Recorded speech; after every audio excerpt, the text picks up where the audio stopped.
Function follows form, but modern footwear is creating deformity.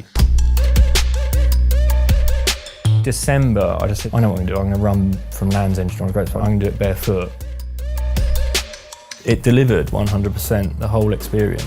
I got to see a multifaceted personality from moment to moment. Internal dialogue was just incredible, like the learning, the wisdom. It's beyond a physical thing for me.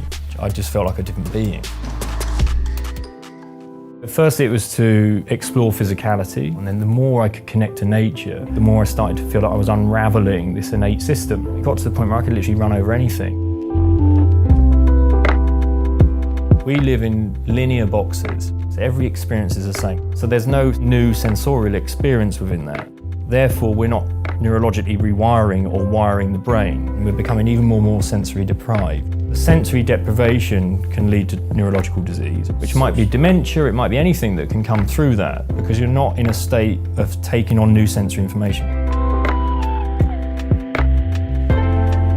So just getting out into nature, firstly it's just seeing. Nature is forever changing, it's never the same scene. You never put your foot in the same stream. Even the leaves on the trees, nature never remains the same. It's great having climate strikes, I love all this stuff, but how many of those people are actually out in nature, understanding what exactly it is they're protecting? If we stand a chance of survival, it will be if we start to raise more and more awareness for nature to protect it, so that we have something to connect with and save ourselves with.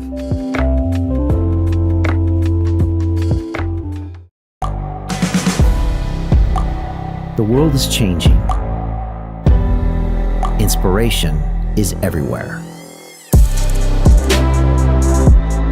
It has never been so easy to connect, share, and bring people together. We're learning from others and finding the best in ourselves. Challenging our beliefs. Sharing our vulnerability. Overcoming our fears. Transforming ourselves so we can transform the world. How far can we go? This is London Real. I am Brian Rose. My guest today is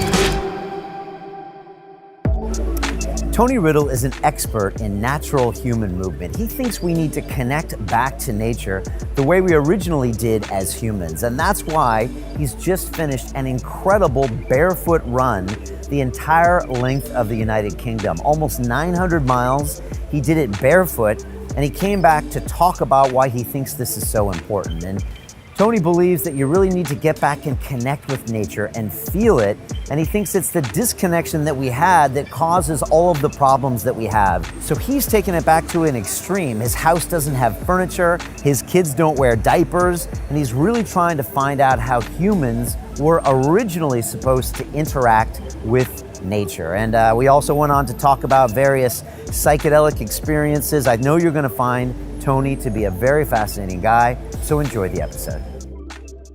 This is London Real. I am Brian Rose. My guest today is Tony Riddle, the British natural life-stylist, barefoot running pioneer, and endurance athlete. Your work seeks out ancient practices to reconnect us to our human biology, and your natural lifestyle coaching program teaches the necessity of breaking free from what you call our zoo environment in order to rewild our movement. You just completed running the entire length of the United Kingdom barefoot, an incredible 874 miles in 30 days, with a grueling 57 miles on the final day. Tony, welcome to London Real. Thanks, man. What an intro. Wow. Great to have you here. Big one. You know, I figure we might as well jump into this because this happened like 9 days ago.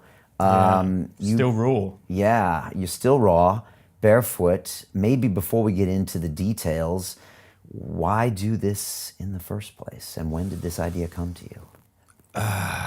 So, firstly, I was born the longest baby on record in Reading Hospital. Boom, that's the start of it. Okay. Which meant there wasn't enough room in the womb. I was late, like really late term. And then it just, human adaptation, I'd managed to curl my feet up underneath my armpits.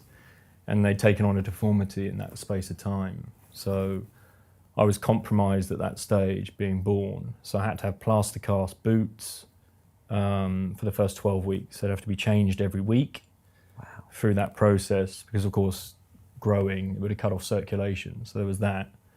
My mum then was traumatized by that, this thing. She had to keep going, getting it done. My dad was busy at the time, so there's a kind of that. There's a weave of that in there. Okay. And then I had to wear boots with a brace. So they would prise my feet open and then do the brace up, so it would start to turn my feet out into position.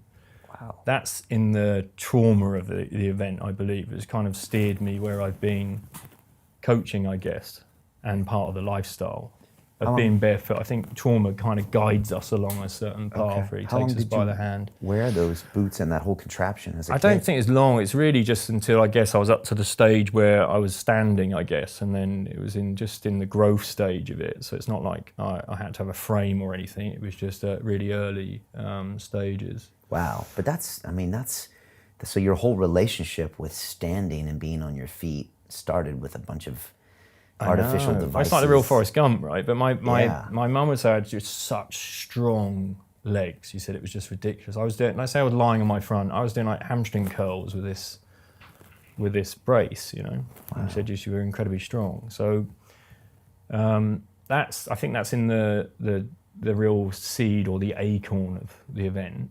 Okay. And then I've always talked about, right, I'm not ready for endurance yet. I'm not ready to do a really big thing. You know, I never felt old enough, do you know what I mean? And then How old are you now? I'm 44 now. And then I know in my 40s, I'd already thought, you know, I think I'm gonna run from Land's End to John O'Groats, but we were already, you know, I had stuff developing. We had another child on the way, which is Tallulah. It's always, you know, you have another child. And we've got 3 daughters already. And then December, I just said, you know, I'm gonna go and do this. I'm gonna run. I know what I'm gonna do. I'm gonna run from Land's End to John O'Groats. I'm gonna do it barefoot. And there was a series of ceremonies that I did. And what flagged up for me was the boots that I wore as a child. Okay. And what type of ceremonies? Ayahuasca ceremonies and yeah. So psychedelic. So around about that time, so plant medicine. Okay. And then within it, one of them was very clear. It was like I saw my boots and it was this message of lose the shoes. So I then put it out there, right, I'm going to do this run and it's going to be about losing the shoes. And then what are the shoes and what is being barefoot? Oh, it's a platform. Oh, I'm going to create a platform. What am I connecting to when I'm running barefoot? I'm connecting to the earth. So, okay, there's a bigger picture. Let's do a sustainability run. Let's make it about the environment and raise awareness for sustainability issues and the environment. And raise funds for, I think, 6 organisations and charities that we could put it out there, this bigger picture, bigger message. Okay. So at first it was to explore physicality and I think demonstrate human potential because there's so much untapped there. I've worked with WIMS work and breath work and ice baths and just it's always surprising where you can go and where you can take the mind. And in movement, it's always been the same. I've been a movement coach for years, you know, and then we went down this path of living a natural lifestyle. And then the more I could connect to nature, the more I started to feel like I was unraveling this innate system. And I think barefoot running just became that. It got to the point where I could literally run over anything. And people were like, well, how are you doing that? And it's like, I'm tuning into what I'm doing. And the more I exposed myself to it, the more compliant and softer I became over terrain. So that's where it went. It went, right, let's explore the physicality and now let's also raise awareness. That's kind of that's okay. Where the depth of it came When did you from. start barefoot running? I mean, you know, any kind of distance or playing with that whole... Well, I think as a kid, again, was the main part of it. Like we lived in a concrete existence. We lived in a village and punctuated in amongst that, we'd go and play in a wreck. Gravel pits, it was called. We had to, you know, we had to get across a bridge. It was like literally get across with your nails and like stepping across a ledge to get across it with intercity trains blasting underneath. And then we get into nature and it's like, yeah, and we kick our shoes off and we go climbing trees and get into streams. Again, exploring our physicality. So that has always been a connection to me. It's punctuated in amongst a concrete existence, nature. So that's like rewilding in a way to an urbanite experience, which I think is wrapped in what I do again today. And then in my school, again, even on a tarmac playground, I'd be running around barefoot. If we had races, I'd run barefoot. Entering my first 400-metre race, I won clearly by 150 metres. So I always had something. And you did it barefoot? And I did it barefoot. And they let you? And they let me, but that was in really early schooling, on grass, on a grass running track, you know. Okay. And as it started to progress, then it was no longer cool to behave like that, you see. Right. It was now cool to wear Nikes, Air Max. Then it was cool to smoke weed, and it was cool to do this, and it was cool to do that. So suddenly all that stuff about the physicality, or being boys and lads and, you know, and being a tribe, we were being that somewhere else with a different kind of normalized behavior. Right. So that natural connection to nature and thirst to be connected to nature was taken over by a social structure. Exactly. And you wanted to conform like any adolescent does. Yeah. Because that social structure is your lifeline. Back in the old days, that's what kept you alive, really. Yeah. So you kind of put that on hold while you Yeah. became a social young man. Exactly. Okay. Yeah, so that's again where I think I probably started barefoot running then. Years roll on, and I had a Pilates studio. I had 6 practitioners in there, and then suddenly this guy rocks up on the scene around where we were coaching. He was a mentor of mine, which is called Dr. Nicholas Romanoff, who developed a system called the pose method. And the pose method, he discovered he was a track and field coach in the Soviet era. So you can imagine they were like mega film stars, those guys at that point. They were like creating superhumans, right? But he discovered a specific shape that everyone had to go to when they run, which is when the head, the chest and the pelvis is aligned, and the foot will literally land underneath you, and then there was a certain, the pulling leg was underneath the body. So it's like if you looked at a track runner, they're closer to it, compared to say a jogger, which is like heel to toe, head forward, hips back, like a K shape. Right. Whereas all the best runners were really aligned. They were like upright beings, and their foot would always land underneath them, never so far ahead of them. Okay. So when you analyze that, it was like, wow, okay, this stuff's amazing. So he started teaching you about these different running styles. Yeah, he kind of had this pose method, and he'd do his certifications in it. Like you'd have a pose level 1, 2, 3, 4. Okay. We got to level 3, and then he exposed me to a movement system. So pose was never just about running; it's a whole lifestyle thing and a movement system. So I became like one of the 6 people in the world to become a pose movement specialist. Okay. And then you would look at every movement, and you could apply a kind of almost a natural filter to it, in the sense when you understand the posture and the shape that you should be making due to the forces, you would become more efficient and minimize risk of injury. Okay. I was just going to stop you for a second. This is kind of interesting because, you know, last year I did my Ironman 70.3, and I got a swim coach to show me how to swim, which makes sense. Exactly. And I kind of got some tips on how to cycle, and I got the bike fitted to where I was. But it always struck me that I didn't get a running coach. Yeah. And I never got a running coach. It was like, go run, and it was tracked on my Garmin and all that stuff. But I always thought to myself, I should really get someone to teach me how to run. And then I saw your video with Rich Roll out in Malibu. Yeah. The first part when you're at his house, where you're walking through all these different gates, where at one point you're like kicking up your leg and pulling your hamstrings, and you're walking Rich Roll, a guy that's obviously ran some major distances, through all these different interesting techniques. Yeah. And it always made me think, like, wow, that stuff is really interesting, because no one ever taught me how to run. No one teaches anyone how to run. And yet it's really complicated, right? Yeah, well, he connected with it immediately based on swimming. So Okay. Rich was like, yeah, you know what, if this was swimming. And Right. there was almost the same language that was applied to it. Right, because he used to do butterfly, and he kind of So understands he kind how of to... immediately connected to that. And then Right. it's the same, like you want to play golf, what do? You get a golf coach. You want to play tennis, you get a tennis coach. But yeah, running is just seen as, oh, it's a natural thing. Right.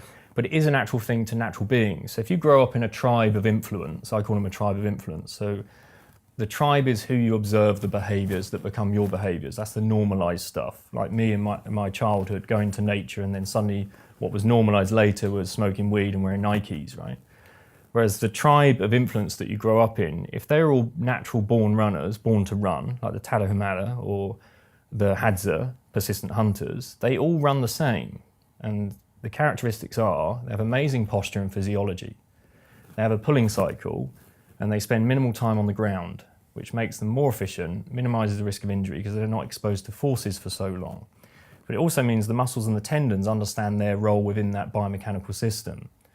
Yeah, so almost like the muscles and tendons are almost slave to the biomechanical shape, the pattern that we offer, right? Does this pattern look like, I know the Ethiopian runners have a very, certain type of gait in the way they run. Is that even more different than some of the tribes you mentioned? Yeah, again, if you look at remember so hearing Nicholas's pose method is almost like it's textbook, right? So it's like a Okay. textbook thing. And what will mess it up is a sedentary culture. So if you sit for periods of time like we are now, right? If you don't then unravel that posture by doing something that would return it back to you being bipedal, we would be walking in a different sling system or biomechanical system because we've been sitting, right? Okay. So that would mean our hips are stagnant, right. Our head position slightly forward. If you then walk or you run with your head forward, because of the weight of the human head, you have to put your foot out further in front of you, otherwise you fall over. Gotcha. So jogging is very similar to that. So most people when they're jogging, you see their head chasing. It's like the head's forward, the hips shoot back, and the foot lands ahead of them. Okay, that's and then that the other K. leg. Yeah, and it's like the K, but jogging's almost like, it's a hybrid movement, somewhere between running and walking. Okay. So one characteristic, one thing that will compromise it is the sitting. And the second one is simply compliance, like rubberized footwear. Okay. Right? So in the foot, one foot is 33 joints, 26 bones, 100 muscles, tendons, and ligaments, and up to 200,000 receptors, which is the equivalent of what you have in your hand. We just tuck them away, right? So if you were to then, Brian, if you get a piece of paper and you put your foot on a piece of paper and you draw around it with a black marker pen, you should hope that the toe box, the toe area of your foot, is wide and the heel is narrow. If you were to get your footwear right now and you put that on a piece of paper and you draw around it, the heel is now the wider part and the toe box is more narrow. So if you imagine function follows form, but footwear, modern footwear, is creating deformity because it's getting all the toe box of the toes, squashing them in place. And then you understand forces. So we then take, in running, 2 times your body weight in ground reaction forces. So what happens when you add more force to a muscular structure? It gets stronger in the adaptation to do with the forces, right? Okay, yeah. So if you shape it like this, you make it stronger in that shape. So that's the foundation of your superstructure. That's the first stage with compromising running shoes. They're too narrow in the toe box. Okay.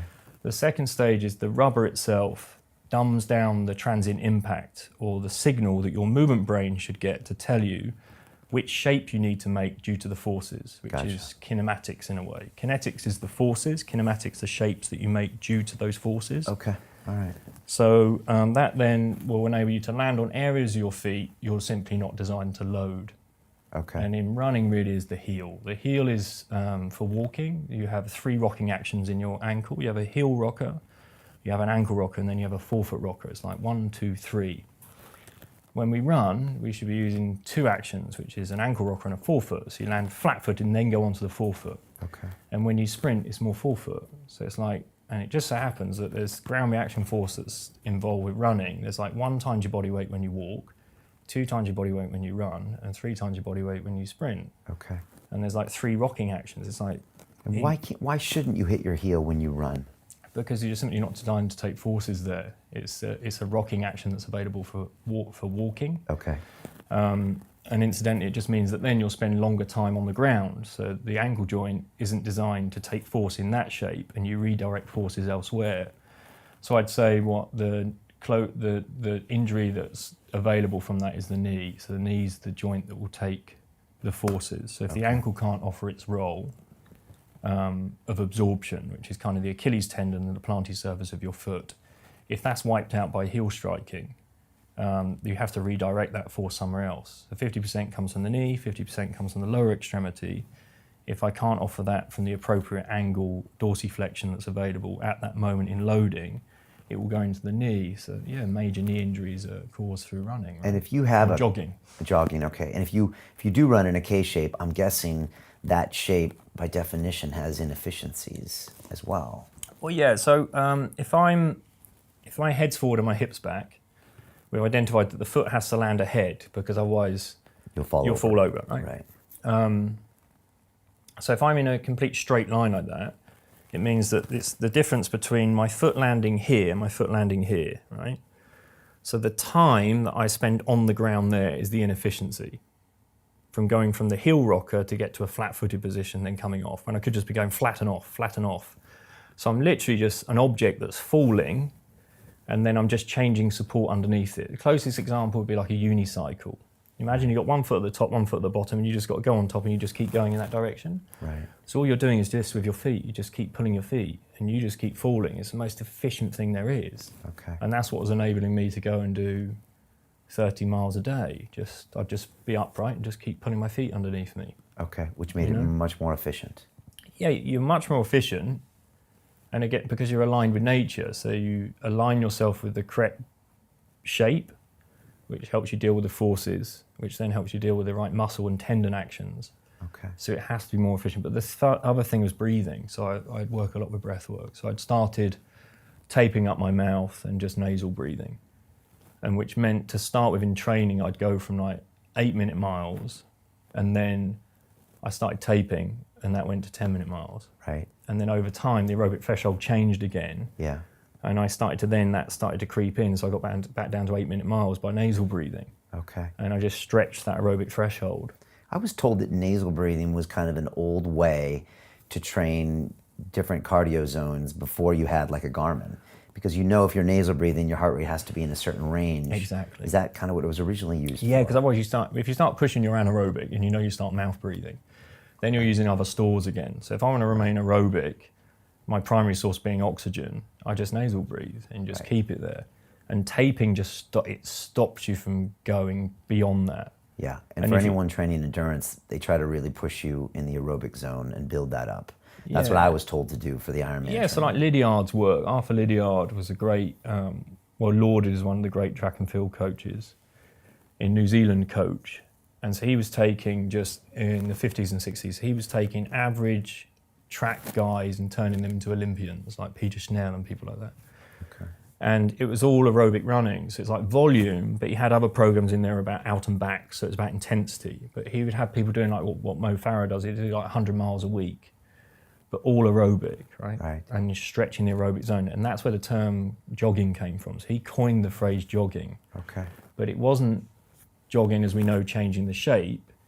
It was just you basically keep it as an aerobic work. Right. And then he put that out to the masses. So everyone picked up then this term jogging. Okay. It was about aerobic running. And for people that don't know, how do you explain the difference between aerobic and anaerobic? Well, aerobic, again, using your primary source, which would be oxygen. And if I start going, so imagine one's oxygen and one's starved of oxygen.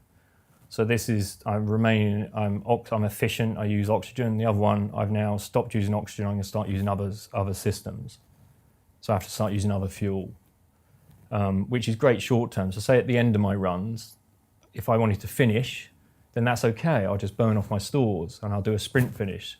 Yeah. My breathing's like up here, and it's almost like a form of fight and flight that I'm going to go into, and I'll blow off all my stores. Doesn't matter, I'm done.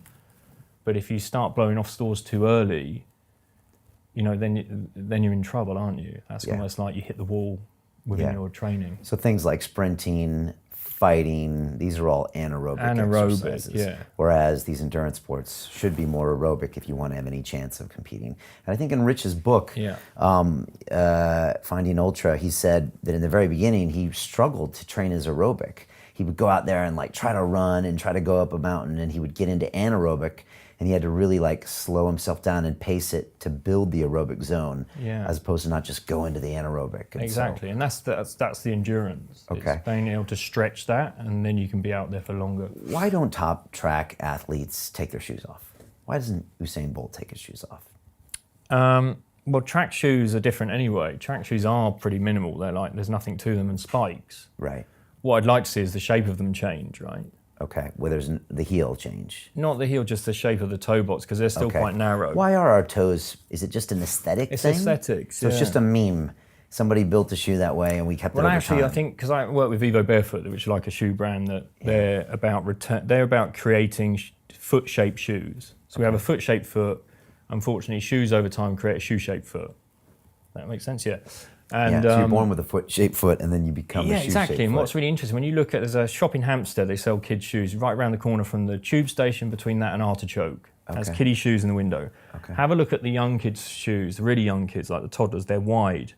And you start to see, as the kids get a bit older, the shoes get more narrow. So we're actually conditioning the kids, which is no different to what the Chinese are doing by binding fit. We're literally just, and with Vivo Barefoot, they said you looked at shoe lasts. The lasts are the molds to make shoes, and they deliberately get more narrow as you get older, like for children. Okay. And it's aesthetic, so it makes the foot look more elegant within that pattern. That's strange. I know. If you look, I just bought a pair of like Gucci shoes the other day, and I looked at them, and they're really narrow. I know, and because it's that Italian look, but it's not very comfortable.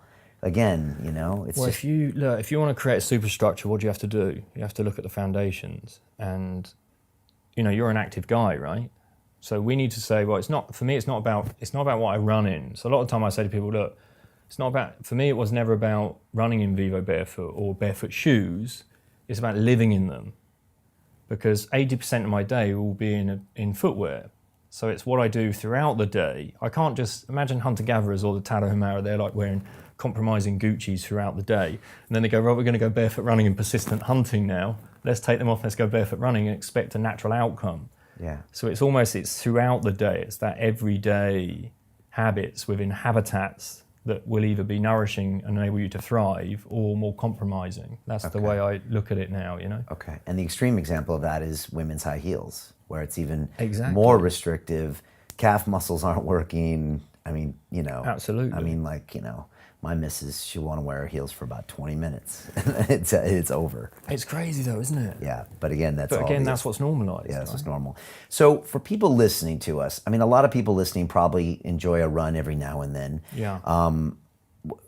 What's the most important thing they need to know about all of the IP you're talking about here, especially if they want to learn more or try something new, or try to normalize their feet, whether it means running or anything. Is there something you have your students do? Yeah, there's a system called toga, which is like toe drills, yoga, foot yoga. And that's about understanding the leverage and balance points, loading points of the feet, and getting that toe that's been pushed into a shoe shape, the great toe, and bringing it out slightly. So the great toe is like 4 times denser, thicker than all the other little toes. Okay. So it's designed for load and pivoting.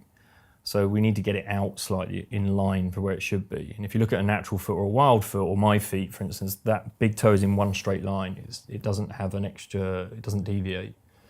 Beyond that is to just keep the mobility and strength within the feet. So as often as you can, just get your shoes off and start moving them, playing with them, and falling back in love with them. And and understanding that, try and use a keypad with rubber underneath your hand and your fingers pulled together. You can't, but again, there's the same mechanics in the feet.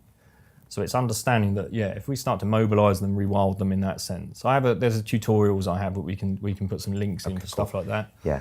What about going barefoot? We have a mutual friend, Timothy Sheaf, and he took me up to Mount Snowdon about a month ago. And of course, he picks me up at the train station barefoot. Yeah. He used to roll up to my studio back in the day barefoot, on the tube barefoot, walking around London barefoot. Do you do that? Do you encourage people to do that? Or is that an extreme? I think, for most, it raises too many socially extreme eyebrows. 30 feet and it just... No, I go wherever. If I feel like being barefoot, I'll be barefoot. But at the same time, you might as well wear a footwear that's a barefoot design, that's wide enough in the toe box, that has a casual, smart wear, training wear. It's never the same as being barefoot, but you have to remember that what I discovered on my run, see, as much as I promote being barefoot and I love barefoot running, there's debris, there's stuff from the zoo culture that doesn't exist in nature, right? So the glass and the God knows what else that's sometimes out there. You split your foot open, didn't you, on your run? And if you, and you know what? It's never on that's the road and the tarmac. I do that all day.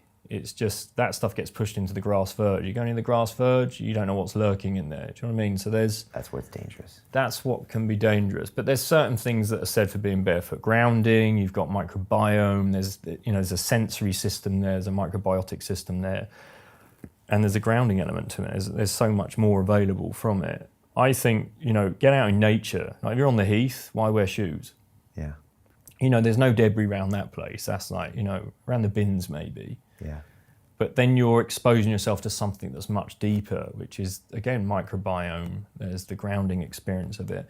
But we're a sensorial being, right? So our senses come alive from that. So if we look at, let's say, sensory genomics, which is a field about neuroplasticity in a way. right? We live in linear boxes, right? We survive in a linear box. Every experience is the same. We're going to go from this linear box into another linear box on a linear piece of transport into the next linear box, go and lie down on a bed, get up again, go and repeat the same process. So there's no new sensorial experience within that. Therefore, we're not neurologically rewiring or wiring the brain, which hence would be stagnation. If we look at that for neurological diseases, I think there's a big problem that amounts through that. Which that might creates be, other... Which might be dementia, it might be anything that can come through that, because you're not in a state of taking on new sensory information. Even down to our hands, everything is flat. You use screens, we use phones. Everything is the same linear surface, and we're becoming even more sensory deprived. So sensory deprivation can lead to neurological disease, right? So just getting out into nature, firstly, is just seeing, nature is forever changing. It's never the same scene. You never put your foot in the same stream, right? It's always changing. But it's the same as even the leaves on the trees. It's forever changing. Nature never remains the same. So one walk on the heath will never be the same. Yeah. So that's a new experience. I often believe in that. So I think, getting the shoes off and just experiencing everything through that sensory system. Then you can bring like Zach Bush's work in by looking at microbiome and what you can be absorbing through that as well. Okay. Do you suggest that people go slow? So I'm on the heath every weekend, but I'm in my shoes. Yeah. So I can't, if I just throw them off and go a mile in the heath, are my feet going to get all busted up and am I going to be tiptoeing along? Or should I start with a couple hundred meters and then do another 100 the next weekend? Or should I just dive all the way in? The really interesting thing would be for someone to blindfold you, right? Okay. And walk you around on the heath. That would be interesting. Because you take away the visual aspect, which just looking at the ground, right, is enough to create that kind of experience, which creates more tension. Okay. So imagine if there's rock and there's you, who gives, rock or you? I guess it's me. It has to be you, right? Yeah.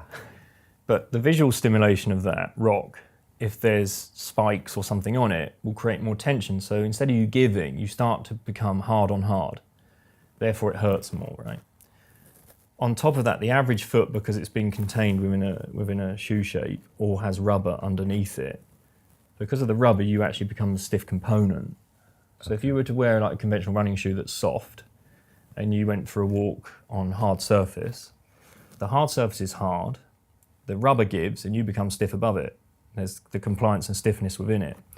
So when you take that rubberized footwear away that you've been conditioned into, domesticated into, there's a process you have to go through to be able to understand how to become compliant again. And I think that becomes like breathing, mindfulness, maybe choosing terrain to begin with, like grass and impacted earth. And then tarmac's really lovely. Tarmac is really surprising. A really smooth bit of tarmac. It's beautiful to walk on and run on. Yeah. And then you learn how to become compliant again. The thing is learning to become soft and compliant. Like if you work on hard surfaces, you've done a bit of Ido's work, right? So if you have a hard surface, how do you become compliant on that surface? You keep working on the surface and you have to become soft. And it's the same with being barefoot. You can literally run over anything if you can trust that innate system. We look at, we think the Range Rover is sophisticated, right? Oh, it can calibrate, we can work, the suspension can change over anything. Okay, go and run on sand, go and run on concrete, go and run on mud, go and run on any trail, and we have a far superior suspension system available. Once you surrender to it, or you understand how to rewild that kind of nature, that innate stuff, I think it's, we have so much that human potential, it's untapped, right? Yeah. So I think you have to go through a process, which for me is always, I call it rewilding, right? It's like, how do we get from that stage to that stage? I think first one would be firstly is the rewilding exercise, a toga for the feet, wear barefoot footwear to allow your feet to open up, everyday wear. And then when you are in nature, just say the soft stuff, right, let's start with that, because that's compliant, and then you can start to understand, and then start to just play with different surfaces. And I think play is like, we lose sight of it. It's like, reps, counting reps and whatever, just stay within a playful state. Look at my kids, they just play all day, right? They don't go to school, they're unschooled, so they just literally play. They're in a state of play and they learn everything they need to learn from their environment through a state of play.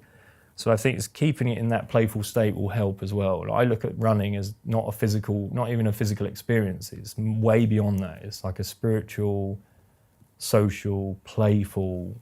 I enter other realms of it. I don't see it as, all right, okay, it's reps, miles, heart rate, blood pressure. I haven't worn a heart rate monitor in I don't know how long. You know, don't wear a Garmin, just go and play.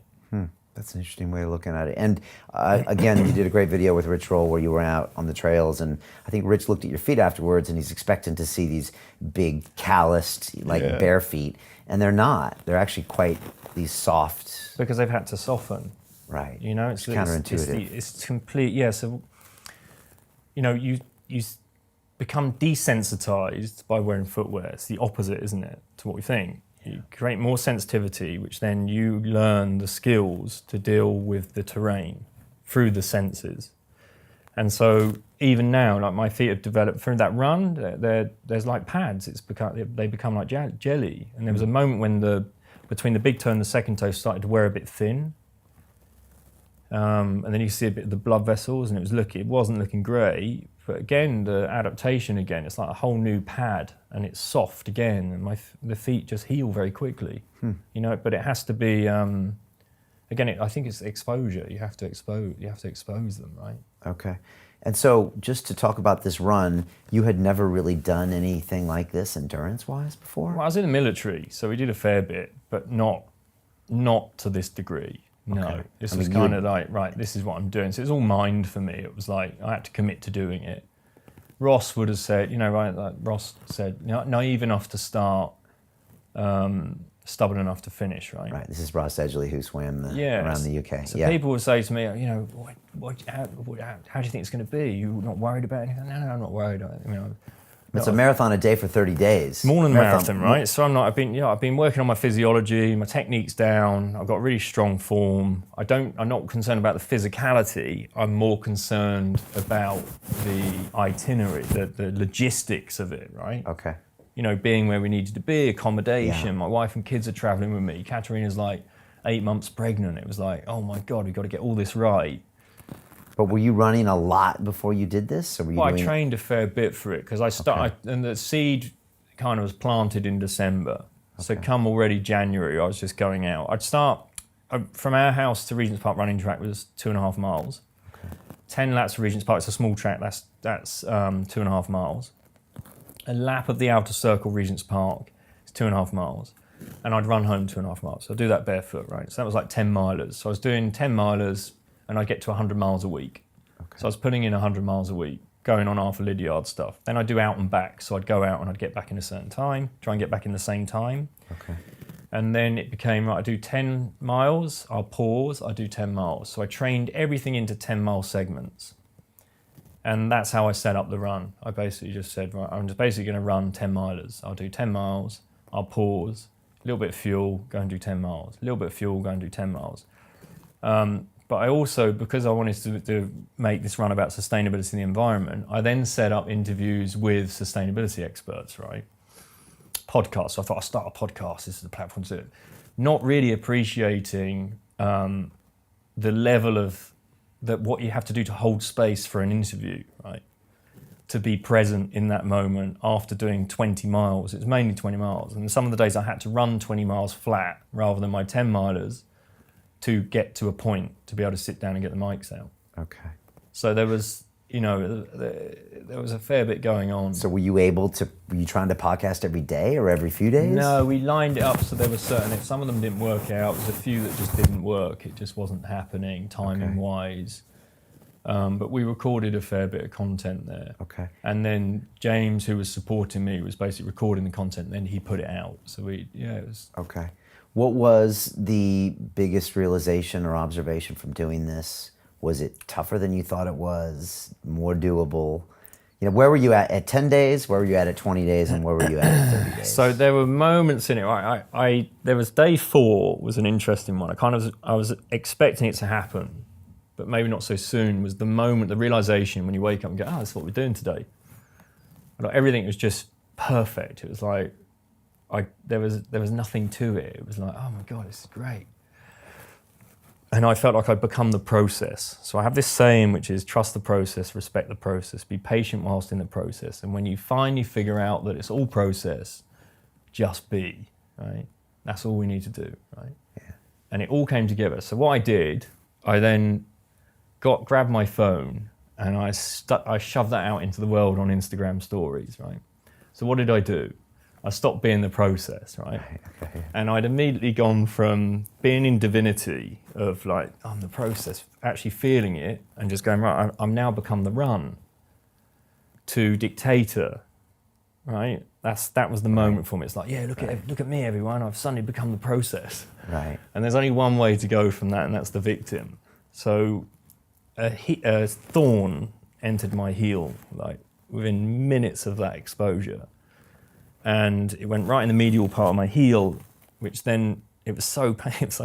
I couldn't get it out. So it meant I started to load the outside of my foot. When you understand the behavior of the foot, and we know that the big toe is 4 times denser and thicker than all the other toes, which is the smallest?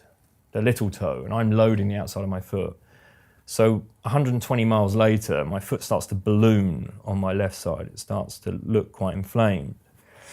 And I'm like, oh shit, this is a moment. So this is like, we're at day 8 now. And my right side, it had overcompensated for the left side. So the pad got really thin. And it almost got to the point where I felt like I couldn't put my feet on the floor. It was too tender. And this realization of, oh shit, this could be over right now. We're only on day 8.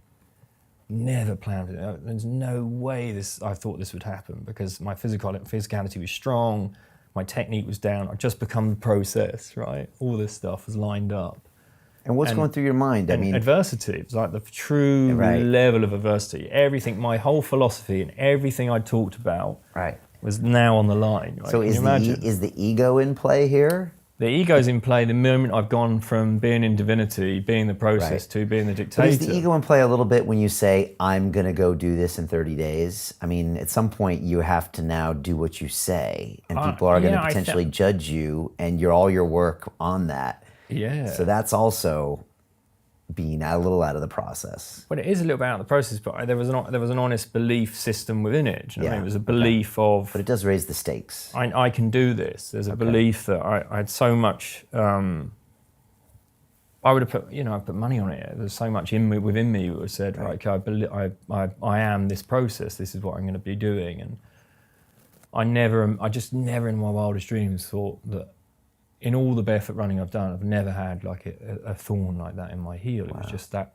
it was perfectly timed. It was everything it needed to be. Okay. And I arrived back home and my kids are there, and it's the first time Millie saw me crying. I had a proper sob. I was like, oh my God, this is like, and it was like the end of me at that moment, when you go into that real dark, and I call it the pain cave.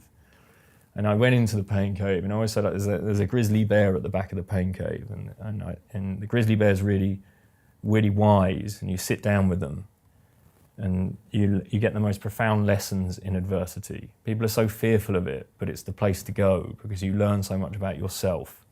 Or what I discovered is just process. Again, it's just about, I have to get back into being the process. So in this particular moment in time, the pain cave was my process.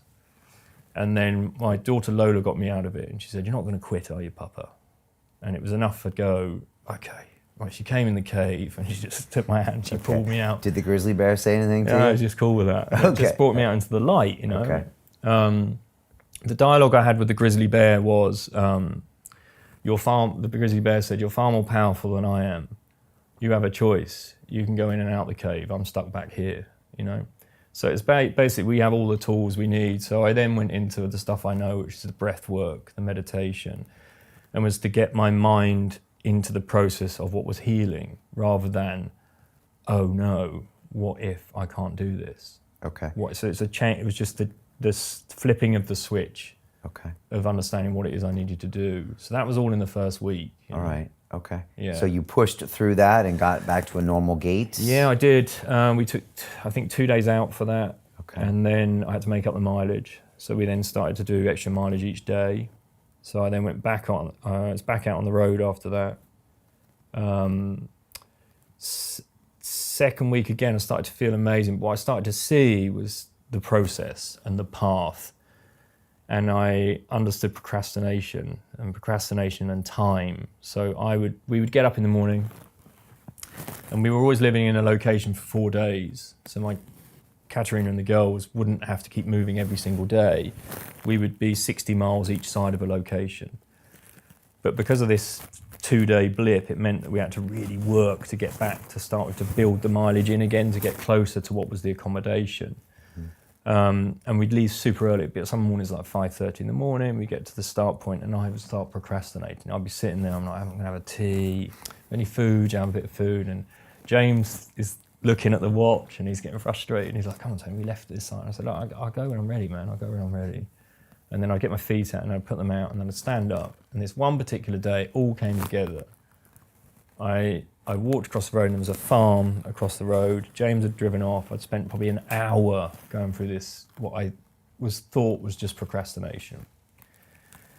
And then the farmer's suddenly there waiting for me. And he's like, oh, what are you doing? So I start to explain. We spent half an hour talking again. And I have no concern with time at this point. He said, whatever, I'll do the 30 miles whenever.